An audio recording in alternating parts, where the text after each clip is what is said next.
Champions লিগের semifinal মানে হৃদস্পন্দন বেড়ে যাওয়া এক মুহূর্ত।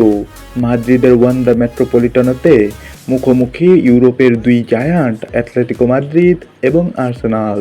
একদিকে দিয়েগো সিমিওনের রক্ষণাত্মক দেওয়াল, অন্যদিকে আর্তেতার আক্রমণাত্মক ফুটবল।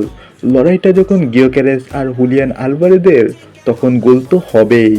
প্রথমার্ধের নাটকীয়তা আর দ্বিতীয়ার্ধের লড়াই সব মিলিয়ে 1-1 গোলে শেষ হলো প্রথম লেগ। কিন্তু এই ড্র কি আর্সেনালকে এগিয়ে রাখলো? চলুন দেখে নেই ম্যাচের হাইলাইটস।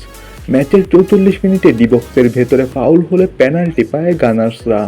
স্পট কিক থেকে গোল করে আর্সেনালকে এগিয়ে দেন ফর্মের তুঙ্গে থাকা ভিক্টর গিয়োকেরেস। বিরতির আগে 1-0 এগিয়ে গিয়ে আর্সেনাল যখন জয়ের স্বপ্ন দেখছে, ঠিক তখনই কামব্যাক করে অ্যাটলেটিকো মাদ্রিদ। 56 মিনিটে পেনাল্টি থেকে গোল করে স্কোরলাইন 1-1 করেন আর্জেন্টিনার বিশ্বকাপজয়ী তারকা হুলিয়ান আলভারেজ। দুই দলের দুই তারকার পেনাল্টি গোল যেন ম্যাচের উত্তেজনাকে কয়েক গুণ বাড়িয়ে দিল। 1-1 গোলের ড্র নিয়ে মাঠ ছাড়লেও আর্সেনালের জন্য এটি বড় পাওয়া, কারণ অ্যাওয়ে ম্যাচে হার এড়াতে পেরেছে তারা। তবে সিমিওনের অ্যাটলেটিকোকে এমিরেটসে আটকানো সহজ হবে না। দ্বিতীয় লেগে কারা যাবে মিউনিক বা লন্ডনের ফাইনালে?